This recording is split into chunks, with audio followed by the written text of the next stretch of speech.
Nous allons nous tenir debout, nous allons lire la parole de Dieu rapidement avant d'entrer dans le message. Merci Saint-Esprit. On va lire quelques passages. Nous commençons par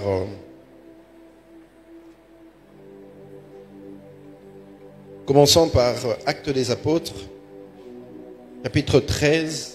Du 2e au 3e verset. Je vais donner tous les passages. On va les lire une fois pour toutes. Puis on va avancer. Donc on est dans Actes des Apôtres 13, 2 à 3. 5. Et 2 Timothée 2, le verset 4. Qui s'embarrasse des affaires de la vie, s'il veut plaire à celui qui l'a enrôlé. Il n'est pas de soldat qui s'embarrasse des affaires de la vie. Il veut plaire à celui qui l'a enrôlé. Nous pouvons acclamer la parole du Seigneur et puis reprendre nos places. Déposons nos Bibles et acclamons la parole du Seigneur.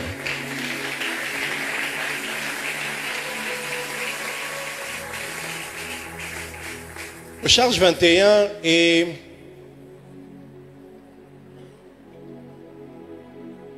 comme on le partageait même avec les responsables, Recharge 21, en fait, est un peu la continuité de Hanouka. Ça veut dire, dans Hanouka, à l'église Porte des Cieux, nous avons 40 jours de jeûne et prière, durant lequel, au début de l'année, on prie pour consacrer l'année. Mais Recharge vient au milieu de l'année. Nous sommes au mois d'août, au 8e mois. Un temps comme de prière encore pour reconsacrer avec le Seigneur la deuxième moitié de l'année. Ce qui fait que Recharge est beaucoup plus c'est vraiment 21 jours de prière. C'est vrai que différemment de Hanouka, on ne jeûne pas, mais on insiste encore sur la prière. C'est pour dire qu'à part le fait de venir ici, si vous avez dans votre cœur la conviction que vous devez passer... vous devez associer à ces moments de prière un moment de jeûne. Faites comme vous le sentez. Parce que de toutes les façons, la chose la plus importante dans les choses spirituelles, c'est de faire selon l'esprit. Amen, amen. Romains 8 nous dit de marcher selon l'esprit.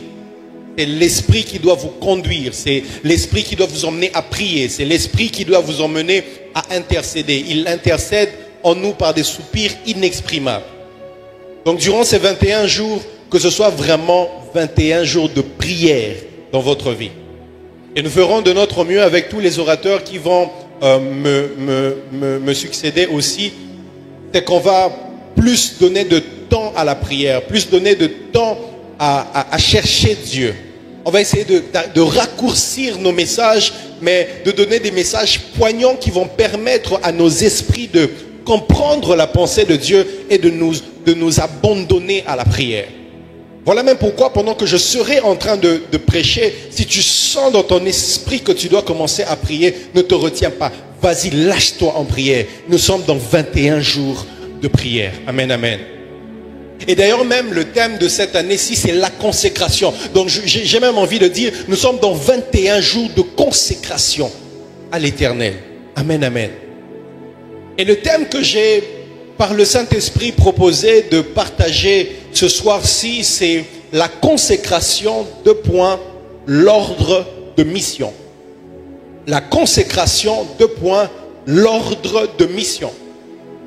Parce que maman Doudou, lorsque vous observez ou vous étudiez par exemple la consécration, vous allez vous rendre compte, ou le concept de la consécration, vous allez vous rendre compte que de toutes ces facettes et de toutes ces caractéristiques, la consécration ressemble aussi parfois mot pour mot ou caractéristique pour caractéristique, ressemble vraiment à ce qu'on appelle un ordre de mission. Amen, amen. Ça ressemble vraiment à un ordre de mission. Ça ressemble vraiment à un ordre de mission. Peut-être pour vous ce n'est pas aussi évident que ça. Je sais que mon auditoire est un peu mixte. Il y a de ceux qui n'ont jamais connu ce qu'on appelle des ordres de mission. Moi, j'ai travaillé dans le séculier et j'ai souvent voyagé pour des raisons professionnel, alors je sais exactement c'est quoi qu'on appelle un ordre de mission. Je connais un peu ce document-là. Alors, lorsque j'ai pris connaissance que ça ressemble un peu à l'ordre de mission. Alors, par le Saint-Esprit, j'ai pu faire certaines corrélés qui touchent à ce qui ressemble à ce que les contextualiser. De prendre un contexte que les hommes maîtrisent, on fait une corrélation avec la parole de Dieu et ça vous permet facilement de comprendre certains concepts. Et c'est l'objectif justement que ma pédagogie va avoir à poursuivre ce soir. C'est que je veux prendre quelque chose que l'on maîtrise déjà, à faire une corrélation avec le mot consécration, afin que on le digère un peu mieux, beaucoup mieux que ce que l'on fait déjà. Est-ce que quelqu'un peut me donner un amen? Je me rappelle lorsqu'on était enfant, il y a un des médicaments qu'on n'aimait pas consommer, c'était la quinine. La quinine. Est-ce qu'on prend encore la quinine de nos jours? Ça fait longtemps, hein? Que Dieu t'épargne de tomber malade. Moi vraiment j'avais peur de tomber malade à cause de la quinine. Ou encore de la piqûre de dipyrone. Dipyrone, ça on ne fait plus. Hein? Tellement ça fait mal. Alors quand on devait te donner la quinine, parce que c'était tellement amer d'ingurgiter la quinine comme ça, alors on mettait ça dans une boule de foufou, et puis tu mets dans la sauce, et puis tu avales. Toi aussi tu as fait ça? On met ça dans un contexte que tu avales facilement, comme ça tu pourras l'avaler. Alors c'est ce que ma pédagogie va suivre ce soir. Je vais parler d'un contexte que l'on maîtrise pour essayer d'expliquer un concept qui est un peu moins familier à notre connaissance. Amen, amen. La deuxième base que je veux poser, la deuxième et la dernière base, c'est que lorsque l'on parle de consacré, ou lorsque je parlerai de la consécration, ou je parlerai des consacrés, il faudrait savoir que je ne parle pas que de ceux qui sont appelés au ministère. Amen, amen. Parce que malheureusement, lorsqu'on entend la consécration ou le fait d'être consacré directement, automatiquement, je vois un bon Quinois, un bon Congolais, parce qu'on vit dans un environnement très ecclésiastique, directement, on voit les histoires de l'onction, on voit les histoires du tombé, on voit les histoires du parler en langue. Non, ça concerne ça, mais ça ne concerne pas que ça. Amen, amen. Et c'est ça que je voulais préciser. Parce que lorsqu'on parle de consécration, même dans la Bible, vous allez vous rendre compte qu'il ne s'agit pas que de ceux qui sont appelés au ministère. Saül, par exemple, était un roi, mais il était un roi consacré. Voilà pourquoi David ne voulait pas, par exemple, toucher à Saül. Parce qu'au-delà du fait que Saül était une autorité politique, mais il était une autorité politique placée là par consécration. Est-ce que je peux te le montrer dans la parole de Dieu? 2 Samuel 1, 10 à 14. Écoutez lorsque on raconte l'histoire de la mort de Saül. Je m'approchais de lui et je lui donnais la mort, sachant bien qu'il ne survivrait pas à sa défaite. J'ai enlevé le diadème qui était sur sa tête et le bracelet qu'il y a eu sur son bras. Je les apporte ici à mon Seigneur. David saisit ses vêtements et les déchira. Et tous les hommes qui étaient auprès de lui firent de même. Ils furent dans le deuil, pleurèrent et jeûnèrent jusqu'au soir, à cause de Saül, de Jonathan son fils, du peuple de l'Éternel et de la maison d'Israël, parce qu'ils étaient tombés par l'épée. Écoutez ceci. David dit au jeune homme qui lui avait apporté ces nouvelles: d'où es-tu? Et il répondit: je suis le fils d'un étranger, d'un Amalécite. Écoutez la phrase de David. David lui dit: comment n'as-tu pas craint de porter la main sur loin de l'Éternel et de lui donner la mort? Lorsque vous lisez seulement cette version, vous avez l'impression que c'est juste loin de l'Éternel. Mais quand vous lisez la version Parole de vie, la Bible dit, David lui dit: et tu n'as pas eu peur de tuer le roi que le Seigneur a consacré. Tu n'as pas eu peur de tuer le roi que l'Éternel a consacré, parce qu'il est possible d'être roi et d'être consacré dans sa royauté. Est-ce que je parle à quelqu'un? Il est possible d'être DG, mais d'être un DG consacré. Il est possible d'être un réalisateur de films, mais un réalisateur de films consacré. Il est possible d'être un professeur d'université, mais un professeur d'université consacré. Est-ce que je parle à quelqu'un? Non, je pensais que je parlais à quelqu'un. Je dis que dans le secteur de la société dans lequel tu es comme un Saül. Il est possible d'être là-bas, mais que l'on dise que tu es consacré. Tout en étant là-bas, je suis roi, mais je suis consacré. Je viens parler à quelqu'un. Durant ces 21 jours, l'Éternel est en train de sélectionner des hommes et des femmes qui ne seront pas seulement dans le ministère, mais aussi dans le séculier, tout en étant consacrés. Tu ne m'as pas bien compris. Mais je vais aller un peu plus en profondeur, comme ça tu vas comprendre. Est-ce que vous savez, il y a plusieurs hommes de Dieu qui ne seront pas, qui vont un peu se fâcher contre moi, mais il faut que je vous dise la vérité. Est-ce que vous savez que quand le psalmiste dit « Ne touchez pas à mes oins », on ne parle pas des gens qui sont dans le ministère? Est-ce que je peux avancer? Est-ce que je peux avancer? 1 Chronique 16, le vers 19 à 22, la Bible dit: ils étaient alors peu nombreux, très peu nombreux et étrangers dans le pays. Ici on parle de qui? On parle du peuple d'Israël. Et ils allaient d'une nation à l'autre et d'un royaume vers un autre peuple. Mais il ne permit à personne de les opprimer. Dieu ne permit à personne d'opprimer le peuple d'Israël. Et il châtia des rois à cause de deux points. Ne touchez pas à mes oins et ne faites pas du mal à mes prophètes. Parce que ici, pasteur Daniel, mes prophètes ici parlent de ceux qui sont dans le sacerdoce. Mais mes oins ici, ça ne parle pas de ceux qui sont dans le sacerdoce, ça parle de ceux qui sont consacrés. Tu ne m'as pas compris. On parle de deux types de personnes. Parce que lorsqu'on parle des consacrés, on ne parle pas que de ceux qui sont appelés au ministère. On parle de ceux qui sont oints et on parle de ceux qui sont appelés au ministère. Parce que il y a toujours les prophètes, ceux qui sont appelés au ministère, et il y a les consacrés. Écoutez ce que la Bible dit. Lorsqu'il dit ne touchez pas à mes oints, il dit dans la version Semeur, la Bible dit: ne maltraitez pas ceux qui me sont consacrés et ne faites pas de mal à ceux qui sont mes prophètes. Il existe les prophètes. J'aimerais dire à quelqu'un, il existe les prophètes, mais il existe aussi les consacrés. Voilà pourquoi lorsqu'on cite ce verset ici, malheureusement, on essaye seulement de parler des hommes de Dieu.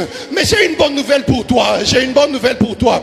Lorsque la Bible dit ne touchez pas à mes oins, il parle de ces enfants de Dieu qui sont dans la société, mais qu'il a consacrés dans leur place à la société. Ce que tu ne comprends pas, c'est que même à ton poste là, de secrétaire, de directeur, de médecin, de docteur, la Bible dit ne touchez pas à mes consacrés. Toi tu es médecin, mais tu es médecin consacré. Lorsqu'on voudra prendre ta place, ils vont être frappés parce que tu es médecin mais consacré. Est-ce que je parle à quelqu'un? Voilà pourquoi durant ces 21 jours, Dieu est en train de consacrer des gens à leur poste. Il est en train de rendre ton poste intouchable. Il est en train de rendre ton poste dangereux. Désormais, on n'aura plus peur seulement des hommes de Dieu qui montent à la chair, mais on aura aussi peur de toi. À ton poste là, lorsqu'on voudra prendre ça, ils vont tomber morts. Est-ce que je parle à quelqu'un? Si c'est à moi, si c'est à toi que je parle, si c'est à moi. Parce que lorsqu'on parle des consacrés, on ne parle pas que de ceux qui sont appelés au ministère. On parle aussi de toi qui es à l'université, professeur, dans la politique, dans les finances. Mais tu n'es pas seulement là-bas. Tu es là-bas et tu es consacré. Est-ce que je parle à quelqu'un? Voilà pourquoi durant ces 21 jours, nous sommes venus, les différents orateurs qui vont me succéder, ainsi que moi, nous venons un peu comme des Élie pour Samuel. Vous savez que Samuel était consacré depuis sa naissance. Sa mère l'avait offert au temple. Mais il avait fallu qu'il ait quelqu'un pour lui montrer et lui rappeler que tu es consacré, qu'il y a des choses auxquelles tu dois accéder. Il y a des dimensions dans lesquelles tu dois naviguer. Tu es déjà consacré, mais ton problème c'est que tu ne le savais pas. Voilà pourquoi durant ces 21 jours, tous les hommes de Dieu qui viendront ici feront le même travail que moi. Nous allons booster ta foi. Nous allons te rappeler des choses sur toi que tu ne sais peut-être pas. La Bible dit, il a dit à Jérémie, c'est depuis le ventre de ta mère que je t'avais consacré. Mais parfois on a besoin des coachs. On a besoin des gens, des mentors qui vont nous prendre la main et nous rappeler que nous sommes des consacrés et que normalement tu es intouchable. Est-ce que je parle à quelqu'un? Normalement, dans ce que tu fais, ça n'a pas besoin d'être le ministère pour être intouchable. Parce que déjà, tu es consacré, tu peux être intouchable. Est-ce que je parle à quelqu'un? Et c'était les bases que je devais poser avant d'avancer dans mon message. Amen, amen. Est-ce qu'on peut acclamer la parole de Dieu?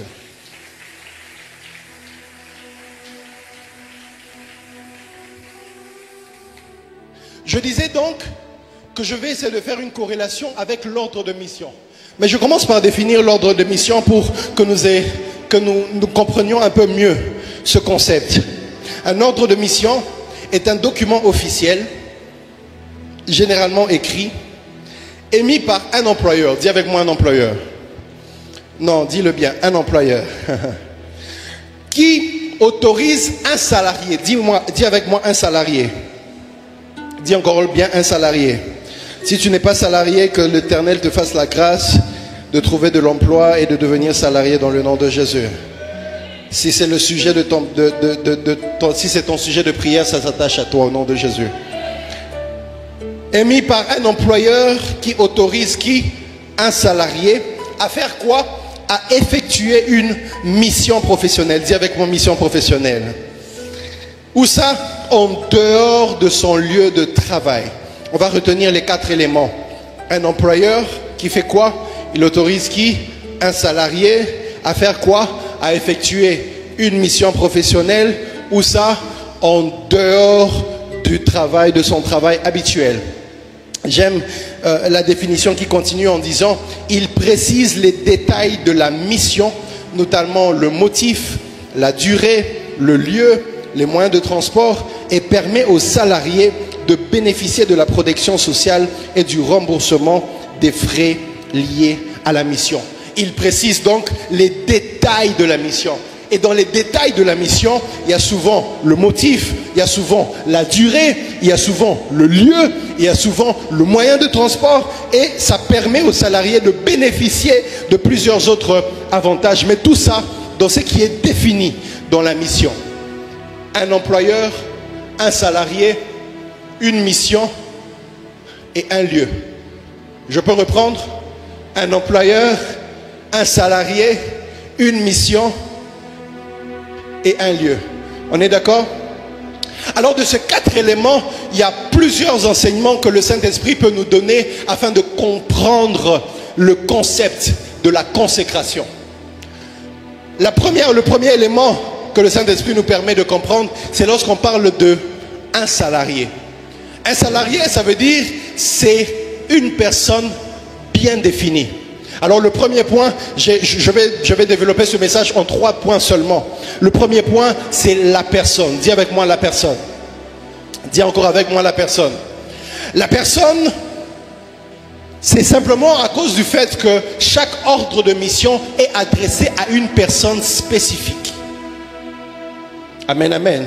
Dans chaque ordre de mission, il y a des noms. Vous allez voir, quand vous recevez votre document d'ordre de mission, c'est toujours adressé de la personne telle. Parfois même, ton nom doit être complet comme dans tes documents. Ton nom doit être complet comme dans ton passeport. Ton nom doit être complet comme dans ton permis de conduire. Ou ton nom doit être complet comme le document officiel de ton identité que tu portes avec toi. Chaque ordre de mission a un nom. Ça concerne une personne spécifique ou une ou plusieurs personnes, mais spécifiques, dont les noms sont mentionnés. Dans l'ordre de mission, la première des choses qui donne la valeur à cet ordre de mission, c'est que ça porte un nom. Est-ce que je peux avancer? On a lu tout à l'heure dans Actes des Apôtres 13, 2 à 3. La Bible dit, ils étaient en prière et Dieu a spécifiquement dit, mettez-moi à part qui?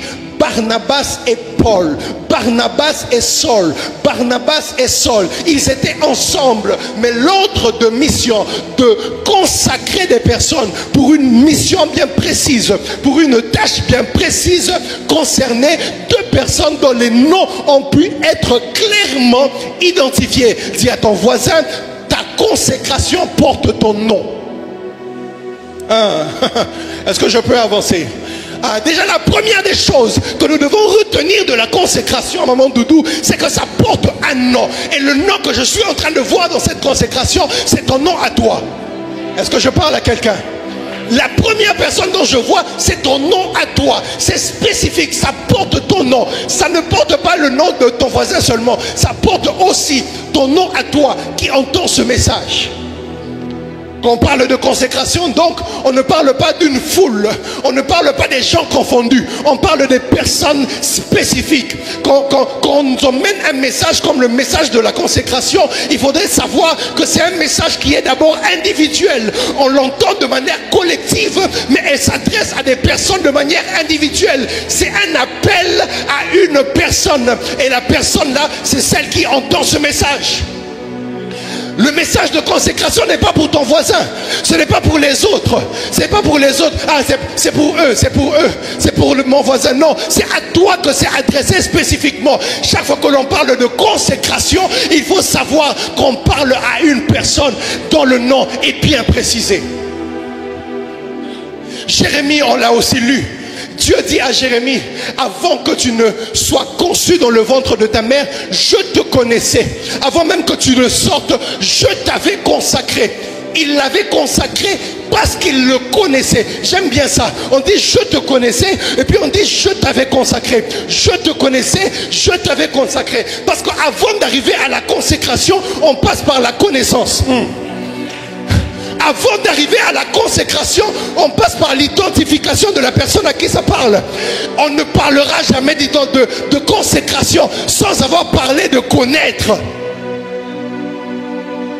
Vous ferez un travail nul si vous ne passez pas par la première étape. Il dit à Jérémie, je te connaissais et je t'avais consacré. Parce que Dieu est très rigoureux avec le fait de connaître ce qu'il doit appeler. S'il y a une des choses avec laquelle Dieu ne blague pas, c'est l'identification des personnes avec qui il doit marcher. C'est l'identification des personnes avec qui il doit travailler. C'est l'identification des personnes sur lesquelles il doit s'investir. Écoutez ce que la Bible dit, Romains chapitre 8, le verset 29. Car ceux qu'il a connus d'avance, il a fait quoi? Il les a aussi prédestinés à être semblables à l'image de son Fils. Il n'a pas juste prédestiné, il a d'abord connu. Avant de prédestiner, est-ce que je peux continuer? Jean 10, le verset 14. Il dit quoi? Je connais mes brebis et elles me connaissent. Je connais mes brebis et mes brebis elles aussi. Elles me connaissent. Exode 33, le verset 17. Il parle à Moïse. L'Éternel dit à Moïse, je ferai ce que tu me demandes car tu as trouvé grâce à mes yeux. Je te connais par ton nom. Parce que Dieu ne marche qu'avec ceux qu'il a connus d'avance. Avant de commencer à parler de consécration, il faut d'abord qu'on parle de connaissance. Il faut qu'on passe l'étape où tu dois être répertorié, tu dois être connu. La consécration n'est réservée qu'à ceux qui sont connus d'avance. Alors pose la question à ton voisin, est-ce que tu es connu d'avance? Est-ce que ce soir, pendant que ce message t'est adressé à toi, c'est un message personnel, ce n'est pas pour ton voisin, est-ce qu'il te connaît? Quelqu'un peut me dire, mais Dieu connaît tout, Jésus connaît tout. Non, en fait je vais te révéler une révélation qui va te choquer. C'est que Dieu est omniscient, mais il n'y a qu'une seule chose qu'il ne connaît pas. C'est des personnes qui ne font pas sa volonté. Il ne les connaît pas. Au point où à la fin des temps, il dira, allez loin de moi, je ne vous ai jamais connu. Vous qui commettez l'iniquité, pourquoi? Comment tu dis que tu ne nous as jamais connu, toi qui sais toutes choses? Parce qu'il n'y a qu'une seule race de personnes que Dieu ne connaît pas. Évangéliste Christ lit, c'est ceux qui ne font pas sa volonté. Je te connais et je t'ai consacré. Est-ce que ce soir tu peux dire, tu peux battre la poitrine pour dire que Dieu me connaît? Je ne dis pas que Dieu te connaisse parce qu'il connaît ton nom, parce qu'il sait où tu habites. Connaître Dieu, dans la relation avec Dieu, connaître, ce n'est pas ça. Ce n'est pas le fait qu'il puisse t'identifier dans la salle. Ce n'est pas le fait qu'il puisse t'identifier dans un département. Mais c'est le fait qu'il te connaisse personnellement. C'est le fait que vous ayez une relation personnelle. La version Chouraki est même beaucoup plus terrible, pasteur Daniel. La version Chouraki, pendant que Dieu dit à Moïse, je te connaissais par ton nom, il dit, je te pénétrais de nom. D'autres versions disent, nous sommes en intimité. On a une relation personnelle. C'est ce que j'ai. Avant de parler de consécration, la consécration n'est réservée qu'à ceux qui ont passé le palier de l'intimité et de la relation personnelle. La consécration, ce n'est pas pour ceux qui vont juste venir avec une offrande pour dire je mets sous l'autel, je deviens directement un consacré. La consécration est un appel par lequel on ne passe que par la connaissance de Christ. La connaissance de Dieu personnel. L'identification. Parce que la consécration porte un nom. J'aimerais dire à quelqu'un, la consécration que l'Éternel a désormais prévue pour toi durant ces 21 jours porte ton nom. Mais il faut que tu commences par t'identifier à lui. Que tu commences par entrer dans cette intimité. Apocalypse 2, le verset 17. Que celui qui a des oreilles entende ce que l'Esprit dit aux églises. À celui qui vaincra, je donnerai la manne cachée. Je lui donnerai un caillou blanc. Et sur ce caillou est écrit un nom nouveau que personne ne connaît, si ce n'est celui qui le reçoit. Parce que chacun d'entre nous, nous avons un nom particulier dans sa présence. Mais le problème, c'est que nous sommes très souvent absents lorsqu'on fait la liste d'appels. Lorsqu'il y a une liste d'appels de là où tu étais, toi, en tant qu'enfant consacré, tu n'es jamais là. Ton nom est partout, mais tu n'es jamais là lorsqu'on t'appelle. Voilà pourquoi nous courons vers le sacerdoce, nous courons vers le travail, nous impactons des gens, nous délivrons des gens, nous chassons des démons. Et puis nous nous disons, nous sommes consacrés pour autant. Voilà pourquoi à la fin des temps, il va rejeter certains en disant... plusieurs diront, Seigneur, Seigneur, nous avons chassé des démons en ton nom, nous avons prophétisé en ton nom, nous avons fait ceci en ton nom. Eux, ils pensaient qu'en faisant ça, ils étaient consacrés, mais en réalité, ils n'étaient pas consacrés, c'était juste des serviteurs. Ils travaillaient juste sous une onction, sans être consacrés de cette onction-là. Et puis finalement, on leur dit, allez loin de moi, je ne vous ai jamais connu. Parce que les consacrés, c'est ceux qu'on connaît. Je t'ai connu et je t'ai consacré. À la fin, lorsque nous allons finir de prier, nous allons faire un appel. Si tu sais que tu n'es pas en règle avec ta marche avec le Seigneur, ce serait un bon début, avant d'aller sur ces 21 jours, de recommencer à refaire ton alliance avec le Seigneur. Sinon, tu vas rater tes 21 jours pour rien. Il y a des choses que tu dois réparer avec le Seigneur. Il doit te connaître personnellement, par ton nom. Il doit savoir t'identifier avant de passer à autre chose. Je te connais et je t'avais consacré. Et Dieu est très rigoureux avec ça. La deuxième chose dans l'ordre de mission, évidemment, c'est la mission. La deuxième chose qui est définie après le nom, c'est la mission. Après le nom est défini ce qu'on appelle la mission. Lorsqu'il appelle Paul et Barnabas, il dit clairement, il dit pour l'œuvre à laquelle je les ai appelés, pour l'œuvre à laquelle je les ai appelés. Je ne les ai pas seulement appelés, je les ai appelés pour une œuvre spécifique. Mettez-moi à part Paul et Barnabas pour l'œuvre à laquelle je les ai appelés. Lorsqu'il parle de Jérémie, il dit quoi de Jérémie? Il dit, je t'ai consacré prophète des nations. La mission était claire, la mission était précise. J'ai été appelé à quoi exactement? Parce que chaque consécration qui arrive dans ta vie vient avec une mission précise et claire de ce qu'elle attend de toi. Elle vient avec une mission précise et claire de ce que tu es censé faire. Par extension, ça peut toucher des peuples, ça peut toucher des régions, ça peut toucher des langues. Mais tout ça, c'est dans la mission, comme on avait dit. Dans la mission, il y a un lieu bien précis. Dans la mission, il y a un motif. Dans la mission, il y a une durée. Dans la mission, il y a toutes ces choses. Et la plupart des gens que Dieu a consacrés, vous allez voir qu'il les a consacrés spécifiquement dans un couloir bien précis. Dans un couloir bien précis. Matthieu 15, le verset 24, Jésus lui-même répond. Il parle pendant qu'il y a une femme qui vient, qui n'est pas d'Israël. Elle vient, elle essaye de demander un miracle. Écoutez ce que Jésus répond. Jésus répondit, je n'ai été envoyé qu'aux brebis perdues de la maison d'Israël. Je n'ai été envoyé qu'aux brebis perdues de la maison d'Israël. Galates 2, 7 à 8. Paul aussi savait très bien. Il connaissait son domaine, il connaissait son couloir, il connaissait son appel. Au contraire, voyant que l'évangile m'a été confié pour les incirconcis, comme à Pierre pour les circoncis. Car celui qui a fait de Pierre l'apôtre des circoncis a aussi fait de moi l'apôtre des païens. Celui qui a fait de Paul l'apôtre des circoncis, il a consacré Pierre à quelque chose de précis. Il a été consacré, mais pour être l'apôtre des Juifs. Et Paul savait exactement que son couloir, c'était vers les non-Juifs. Pourquoi je précise ça? Parce que plusieurs frustrations dans la vie viennent simplement du fait qu'on n'avait pas bien compris l'ordre de mission que nous avions reçu.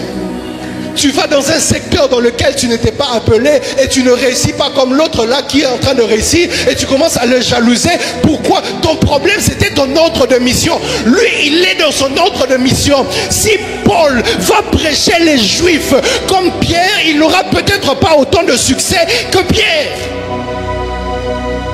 Oh là, si Agadabasha. Est-ce que je peux avancer? Est-ce que je peux avancer? La plupart de fois, prophète Gratien, on a l'impression que certaines personnes sont ouest plus que nous, simplement parce que nous voulons entrer dans leur domaine à eux d'appel. Entre dans ton domaine, tu vas te rendre compte que tu as plus d'onction que tu ne le pensais. C'est parce que tu veux prophétiser avec des tailles comme les autres qui dans leur ordre de mission ont reçu cela. Parce que dans l'ordre de mission, on te donne le motif, on te donne la mission et on te donne le bagage nécessaire pour cette mission-là. Si tu n'as pas reçu ça, tu ne les réaliseras pas comme ceux qui ont reçu cela. Voilà pourquoi ces 21 jours de consécration viennent aussi vacciner certaines personnes.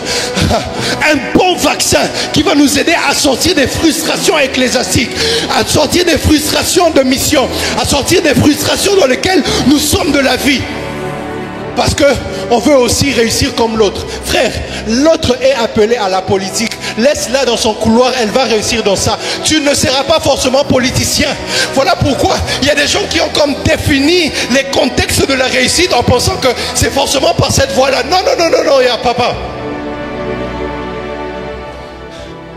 Il y a les Pierres qui sont appelés vers les Juifs. Et il y a les Paul qui sont appelés vers les non-Juifs. C'est là-bas qu'il aura plus de succès. Est-ce que vous savez que Jésus savait clairement ce à quoi il était appelé, mais que les gens autour de lui ne comprenaient pas ça? Écoutez ce que Jésus dit. Luc 4, 18 à 19. Il entre un jour dans la synagogue. Et puis il fait quoi? Il prend le rouleau. Il commence à lire. L'Esprit du Seigneur est sur moi, parce qu'il m'a oint pour annoncer une bonne nouvelle aux pauvres. Il m'a envoyé pour guérir ceux qui ont le cœur brisé, pour proclamer aux captifs la délivrance et aux aveugles le recouvrement de la vue, pour envoyer libres les opprimés, pour publier une année de grâce du Seigneur. Il venait de lire son ordre de mission. Il venait de lire la mission qu'il avait. Il avait été appelé pour les pauvres, pour les aveugles, pour les paralytiques, pour les boiteux. Est-ce que je peux vous lire ça dans d'autres versions? La version français courant dit: l'Esprit du Seigneur est sur moi. Il m'a consacré pour apporter la bonne nouvelle aux pauvres. Il m'a envoyé pour proclamer la délivrance aux prisonniers et le don de la vue aux aveugles, pour libérer les opprimés pour annoncer l'année du Seigneur et où le Seigneur manifestera sa faveur. Jésus connaissait très bien sa mission.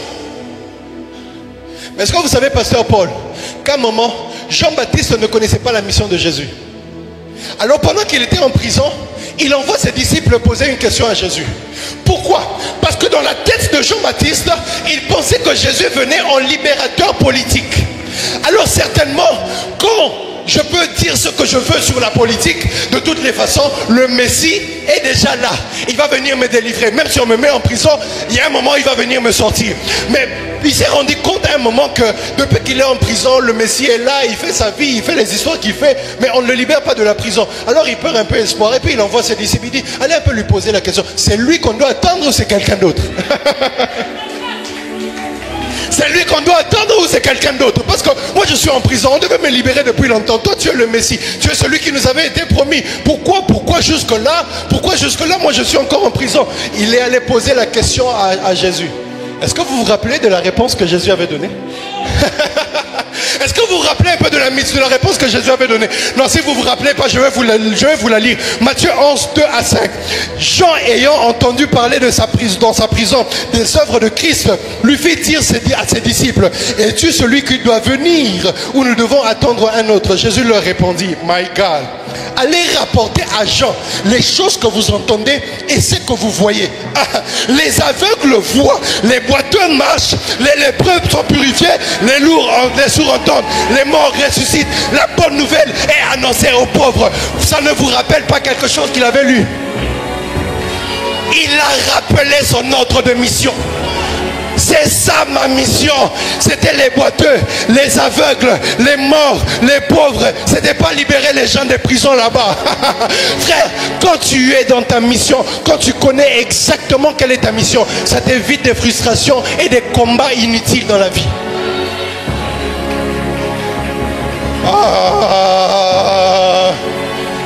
Que Dieu te fasse la grâce de connaître exactement quelle est ta mission, quel est le couloir dans lequel tu dois entrer. Voilà pourquoi il y a des gens qu'on a insultés et ils ont eu mal au cœur. Est-ce que vous savez que Jésus, en entendant la question de Jean-Baptiste, pouvait être frustré?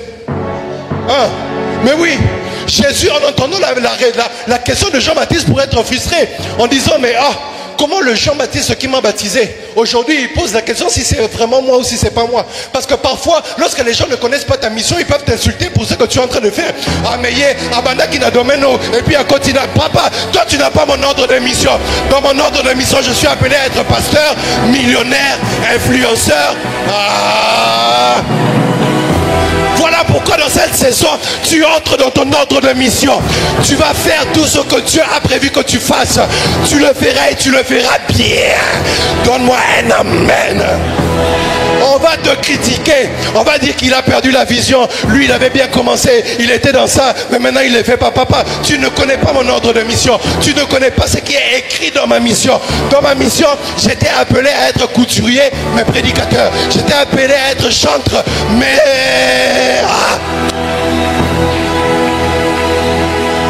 Est-ce que je peux avancer? Est-ce que je peux avancer? Est-ce que je peux avancer? Il y a plusieurs qui ont été frustrés parce que les gens ont commencé à rire, les gens ont commencé à critiquer. Mais lui, il était là-bas, mais après il s'est retrouvé ici. Frère, quand tu connais ton ordre de mission, tu vas shifter chaque fois que la saison shift selon ce que Dieu a mis en toi. Et d'ailleurs, même moi, je suis en train de voir dans cette assemblée des hommes et des femmes qui sont comme le diamant. Elles ont plusieurs facettes. Aujourd'hui, elles peuvent être dans ça, demain, elles seront dans autre chose, et puis elle réussira. Est-ce que je parle à quelqu'un? Dis-moi amen si c'est à toi que je parle. Je souhaite que tu prospères à tous égards. Que tu prospères à tous égards. Que tu prospères à tous égards. Que tu prospères à tous égards. Les tous égards là, c'est toutes les missions dans lesquelles tu es, qui sont inscrites dans ton ordre de mission. Voilà pourquoi je prophétise. Tu vas réussir dans le mariage. Tu vas réussir dans le ministère. Tu vas réussir dans élever tes enfants. Tu vas réussir dans les finances. Tu vas réussir dans tous les domaines dans lesquels tu es appelé.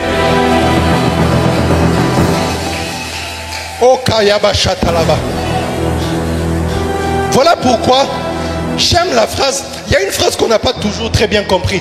La phrase genre l'humilité précède la gloire, l'orgueil précède la chute. En fait, c'est très simple. L'humilité précède la gloire simplement parce que l'humilité te permet de rester dans ce que tu es appelé, alors tu réussiras. Et l'orgueil t'emmène à faire les choses dans lesquelles tu n'étais pas appelé parce que ton orgueil te fait dire que tu es... Ton orgueil te fait penser que je suis bon à ça, je peux aussi être bon dans ce que l'autre fait. Pourquoi seulement lui il peut faire, moi aussi je vais faire. C'est quand tu vas essayer là-bas que tu vas échouer et puis tu vas lire l'heure. Mais l'humilité te permet de rester dans ton domaine. En fait, l'humilité c'est quoi? C'est le fait de connaître ses capacités mais aussi ses limites. Et c'est quoi l'orgueil?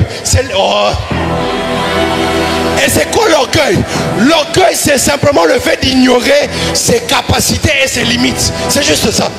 Ah, à quel moment Lucifer est tombé? Il était déjà bien, il avait le pouvoir. Mais c'est au moment où il s'est dit, je vais m'élever. Alors...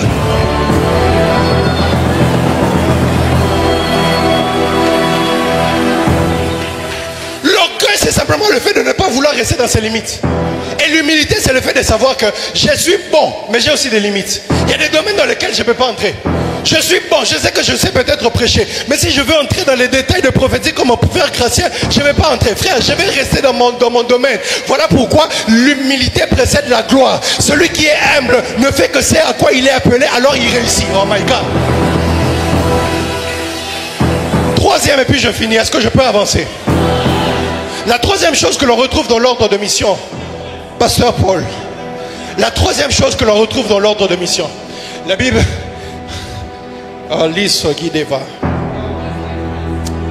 La troisième chose que l'on retrouve dans l'ordre de mission, c'est que non seulement il y a un employeur, il y a un salarié, il y a la mission, mais la Bible dit, pas la Bible, mais dans l'ordre de mission, c'est lorsqu'ils sont appelés en dehors de leur travail habituel. Parce que si tous les éléments que j'ai cités entrent dans l'ordre de mission, tous ces éléments-là, à eux seuls, ne font pas un ordre de mission. La seule, je dirais même la chose principale, qui fait en sorte que ce document devienne un ordre de mission, c'est le dernier élément. Si on met ton nom sur un document, on peut dire qu'on t'a engagé. C'est une lettre d'emploi, n'est-ce pas? Si on met une mission dans une lettre dans laquelle il y a ton nom, on peut dire que c'est ton job description, n'est-ce pas?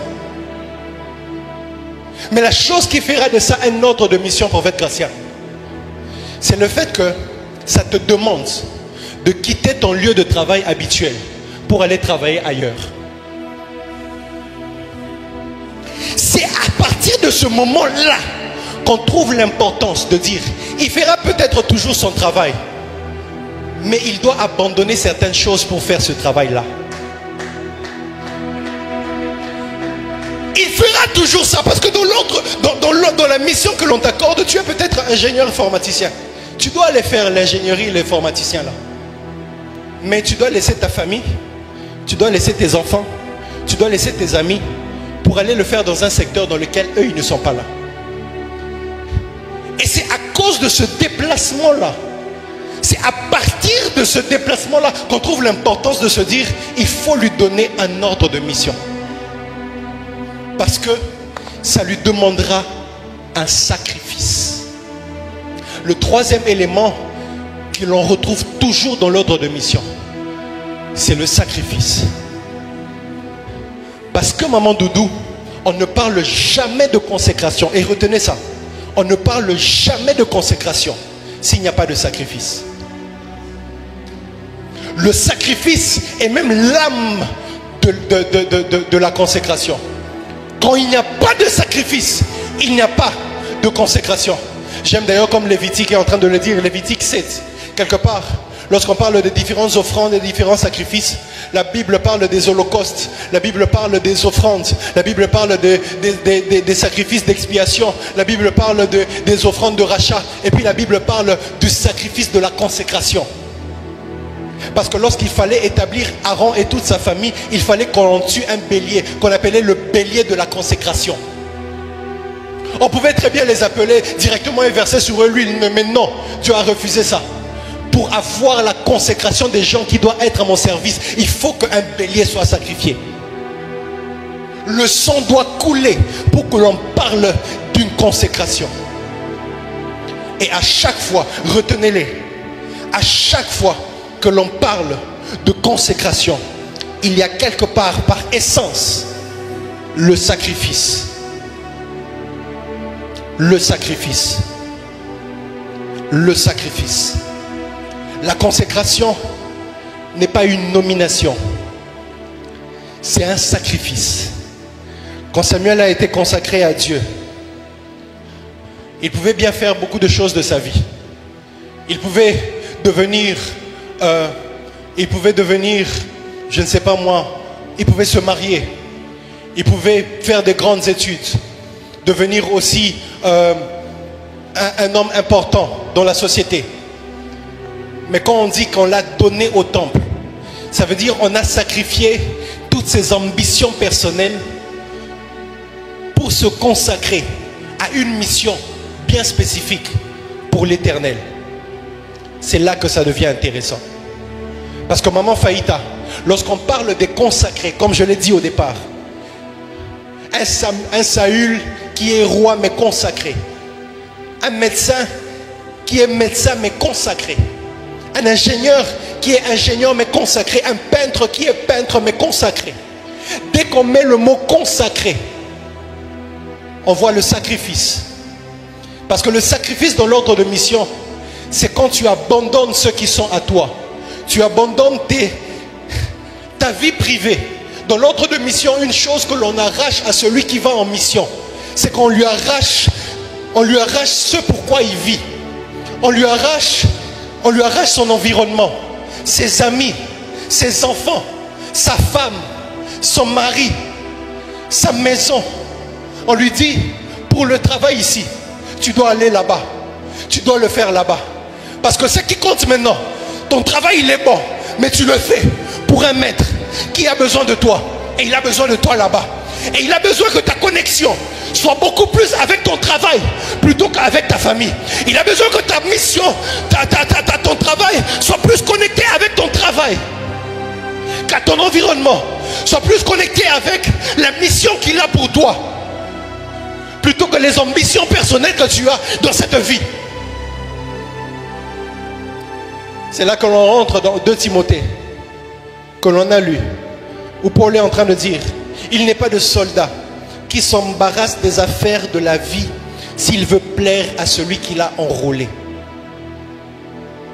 Prophète Gratien, mon message est simple ce soir. C'est que le message des consacrés, c'est le message des hommes et des femmes qui apprennent désormais à vivre d'abord pour le royaume. C'est de ceux qui vivent déjà. Mais quand on parle de consécration, vous devez comprendre que l'on est en train de vous rappeler que vous êtes d'abord des enrôlés. Vous êtes des militaires. Vous ne vivez pas pour vous marier. Vous ne vivez pas pour faire des entreprises. Vous ne vivez pas pour remplir des comptes en banque. Vous ne vivez pas pour faire des enfants. Vous ne vivez pas pour faire une carrière. Vous ne vivez pas pour vos diplômes. Vous vivez d'abord pour le royaume. Voilà pourquoi Christ rappelle cela à ses disciples. Il dit, on est dans Matthieu 6. Il dit, ne vous inquiétez pas du manger et du boire. Il dit, ces choses-là, ce sont les païens qui les recherchent. Recherchez premièrement le royaume et sa justice. À l'église, on commence même à abandonner l'église, à abandonner la foi. Parce que depuis qu'on prie, on ne s'est pas encore marié. On abandonne la foi parce que depuis qu'on prie, on n'a pas encore des enfants. On abandonne la foi parce que depuis qu'on prie, on n'a pas encore le boulot que l'on cherche. Et vous êtes même prêts à sacrifier le boulot, à sacrifier le royaume. À cause de quoi? Frère, quand tu es consacré, ta mentalité change. Tu entres dans une mentalité dans laquelle tu te dis, c'est d'abord le royaume, le reste vient après. Ah, c'est d'abord le royaume. Que j'ai une femme ou que je n'ai pas de femme, le royaume d'abord. Que j'ai un enfant ou que je n'ai pas d'enfant, le royaume d'abord. Ce n'est pas mal d'avoir ces choses, mais le royaume vient en premier. Le message de consécration est un message qui revient et revient mettre le message du royaume au centre de la vie et des intérêts des fidèles. Roi, mais consacré. Frère, quand on parle de roi, mais consacré, je vais garder mon poste. On ne saura pas me combattre pour avoir mon poste. Tu sais pourquoi Dieu te défend pour que tu gardes ton poste? Il ne te défend pas pour que tu gardes ton poste et que tu t'en réjouisses. Il te défend pour que tu gardes ton poste tant que ton poste sert au royaume. Il te défend pour que tu ne perdes pas ton mariage parce que ton mariage sert au royaume. Il te défend et il protège tes enfants parce que tes enfants doivent servir au royaume.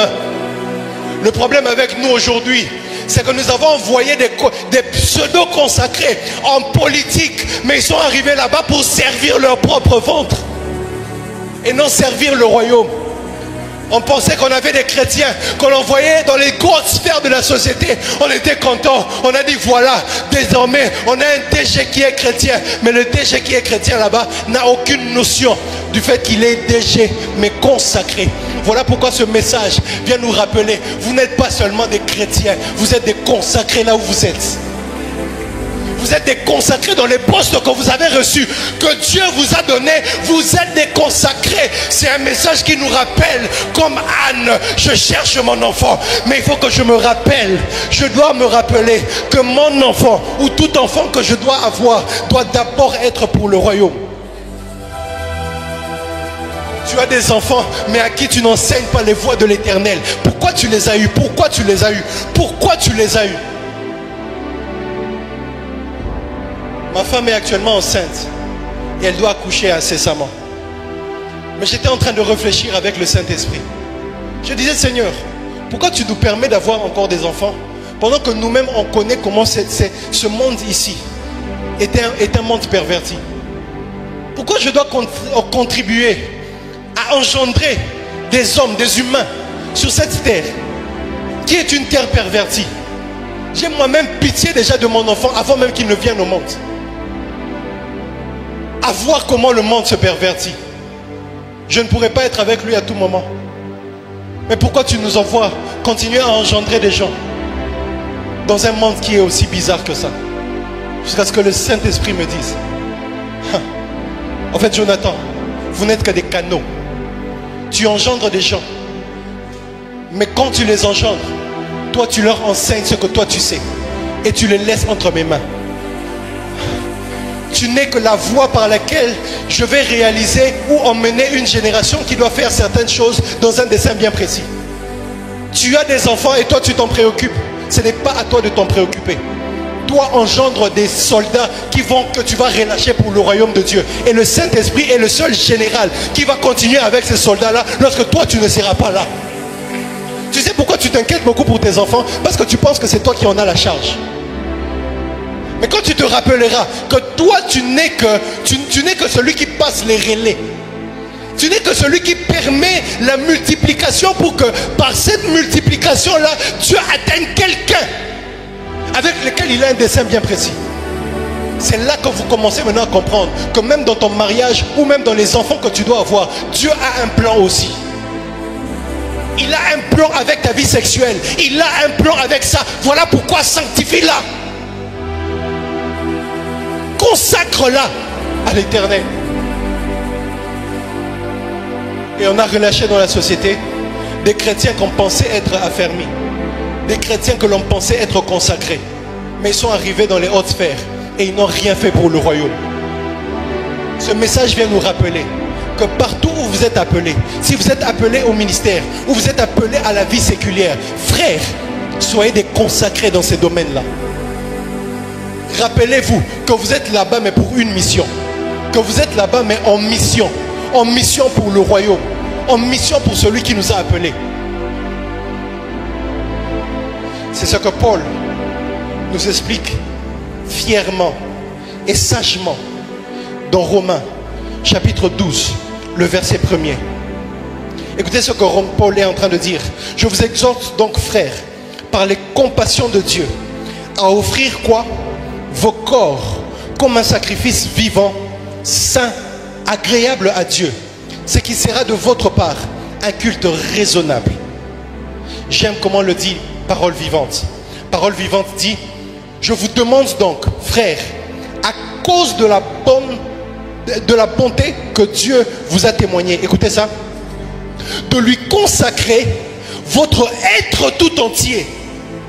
Que votre corps, vos forces, toutes vos facultés soient mis à sa disposition comme une offrande vivante, sainte et qui plaise à Dieu. C'est là le culte spirituel qui a un sens, un culte logique conforme à ce que la raison vous demande. Parce que quand Paul nous exhorte à nous offrir comme un sacrifice vivant, on parle de sacrifice vivant. Ça veut dire, nous avons sacrifié nos ambitions personnelles, nos rêves, pour le royaume d'abord.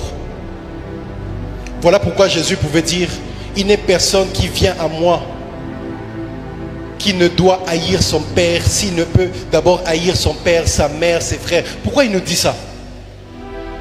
C'est pas qu'il te demande de haïr, mais il te demande d'abord de le préférer avant ces gens-là.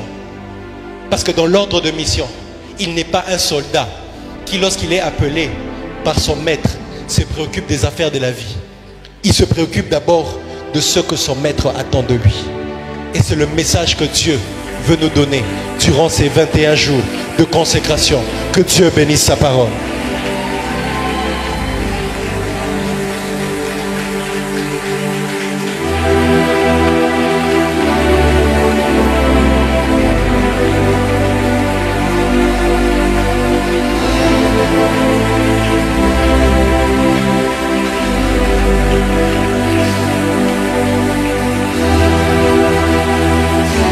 Nous allons prier ce soir en 3 sujets de prière. Le premier sujet de prière, c'est ceux qui veulent renouer leur engagement avec le Seigneur. Comme je l'ai dit tout à l'heure, frère, n'aie pas honte. N'aie pas honte. La Bible dit, si vous entendez ma voix, n'endurcissez pas votre cœur. Il dit, je me tiens à la porte et je frappe. Si celui qui est là-dedans, là, s'il entend ma voix, il ouvre, j'entrerai, je souperai. Quand tu vois ce genre de moments, ça a été réellement fait, établi par Dieu, avec toute cette déco, la sonorisation, Internet, tout ce que tu veux là. Ça a été fait comme ça, parce que Dieu est en train de frapper à la porte de ton cœur.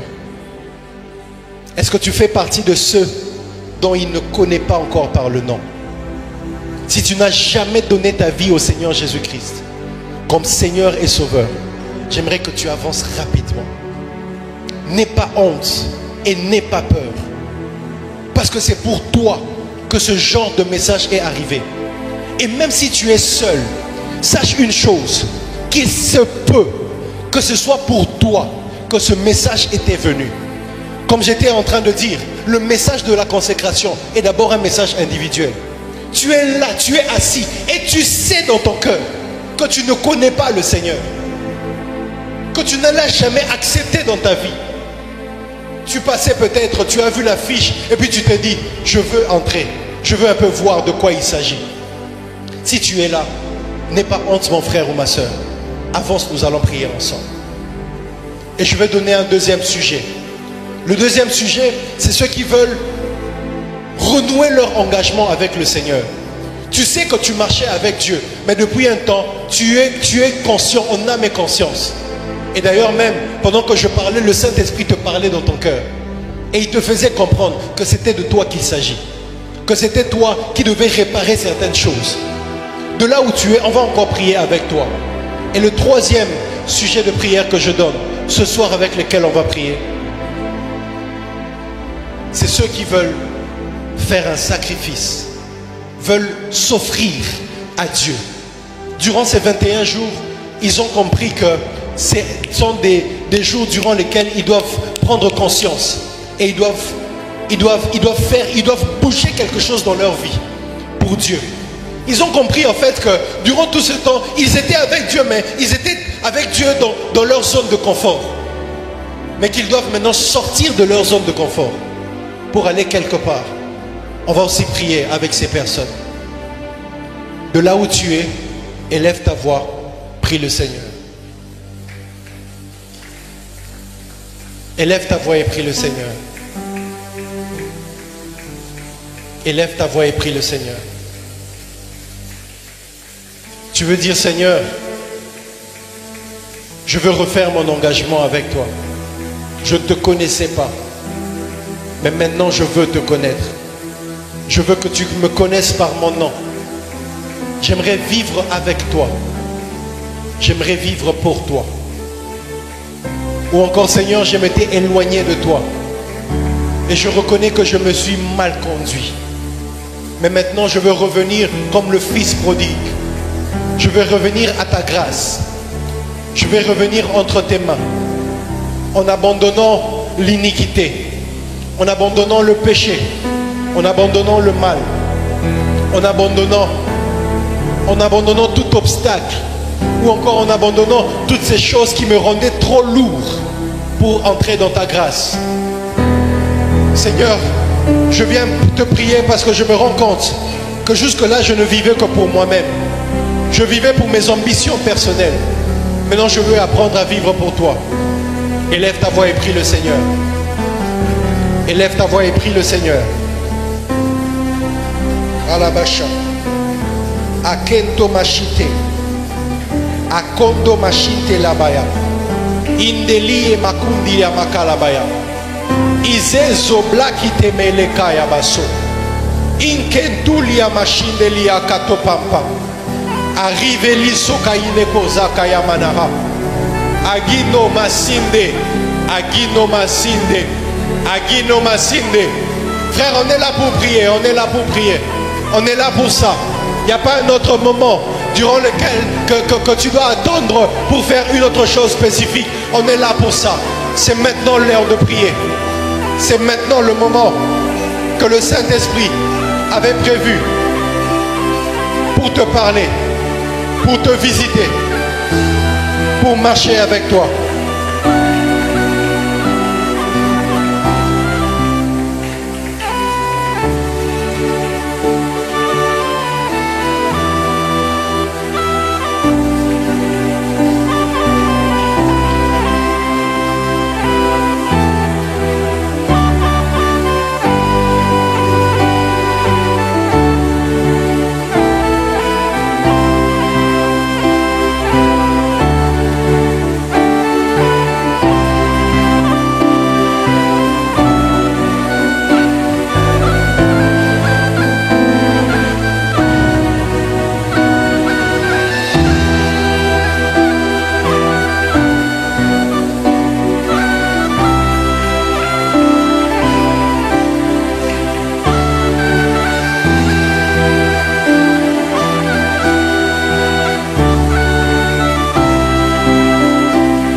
consacre-nous, Seigneur. Durant ces 21 jours, consacre-nous, Seigneur. Consacre-nous, Seigneur. Dis-lui, Seigneur, durant ces 21 jours, consacre-nous, Père. Envoie-nous, Père. Dispose-nous, Seigneur. Tu vas faire cette prière, tu vas dire, Seigneur, je ne connais pas encore ma mission. Je n'ai pas encore les contours de ma mission. Je ne sais pas encore à quoi tu m'as appelé. Quels sont les dons que tu m'as donnés. Quelles sont les spécificités de mon appel, de ma carrière, Père. Éclaire-moi durant ces 21 jours. Parle-moi clairement. Je suis en train de voir le Seigneur faire grâce à plusieurs personnes. Et vous permettre de définir votre appel durant ces 21 jours. Durant ces 21 jours, quand tu ne sortes plus avec une vie dans laquelle tu ne sais pas dans quoi tu dois te lancer, tu ne sais pas là où tu dois aller, tu ne sais pas avec qui tu dois marcher, durant ces 21 jours, que Dieu éclaire ton cœur, qu'il éclaire ton chemin, qu'il éclaire ton chemin, qu'il éclaire ton chemin, que la parole de Dieu se révèle à toi. La Bible déclare, ta parole est une lampe à mes pieds. La parole de Dieu est censée être une lampe à tes pieds. Durant ces 21 jours, tu ne dois plus marcher dans l'obscurité.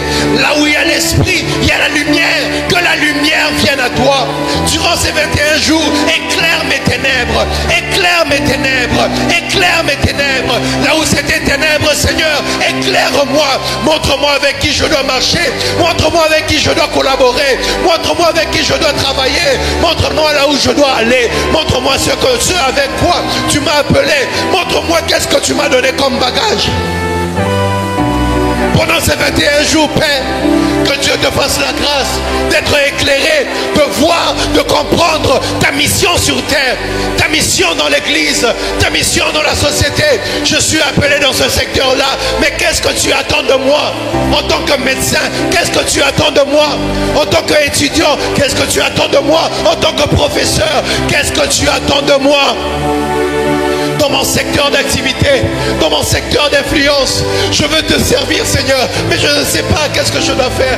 Je ne sais pas par où je dois commencer. Je ne sais pas où est-ce que je dois aller. Définis les choses clairement, comme tu as défini, comme tu as défini à Josué, comme tu as défini à Moïse, comme tu as défini à Joseph, comme tu as défini. Joseph pouvait comprendre que s'il était là-bas, c'est parce qu'il était appelé, c'est parce qu'il était appelé à sauver ses frères de la famille. Seigneur, quelle est ma mission? Pourquoi tu m'as envoyé en Égypte? Quelle est ma mission? Pourquoi je suis devenu prince en Égypte? Quelle est ma mission, moi, Esther? Pourquoi tu m'as fait, tu as fait de moi reine? Permets-moi de comprendre que c'est parce que je devais sauver Mardoché et tout mon peuple de la mort. Permets-moi de comprendre, Seigneur, si je suis là, pourquoi je suis là? Pourquoi je suis là? Pourquoi je suis reine? Pourquoi je suis roi? Pourquoi je suis prince? Pourquoi je suis Seigneur? Pourquoi? Il faut qu'un Néhémie comprenne qu'il est auprès du roi, parce qu'il doit avoir le fardeau de reconstruire Jérusalem, de reconstruire les murs qui sont en faillite, de reconstruire la ville qui est dévastée. Tu es près du roi parce que tu dois être un intercesseur qui va emmener à prier pour ton peuple. Permettre à ce roi de reconstruire la cité. Je la veux, je la veux, ta gloire dans ma vie. Que l'Éternel te fasse grâce. Je la veux. Que tu ne marches plus en tâtonnant. Gloire en Seigneur. Et que tes sentiers soient éclairés. Je la veux. Je la veux. Que tes voies soient claires devant tes yeux. La Bible déclare qu'il a mis dans leur cœur des chemins tout tracés. Que ces chemins tout tracés se révèlent à toi dans le nom de Jésus.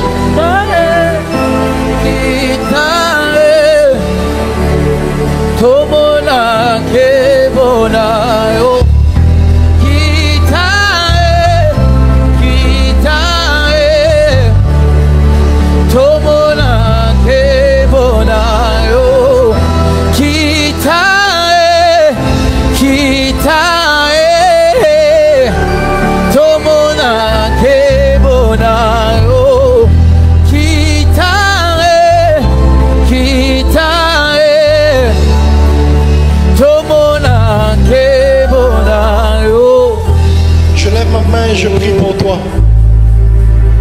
21 jours.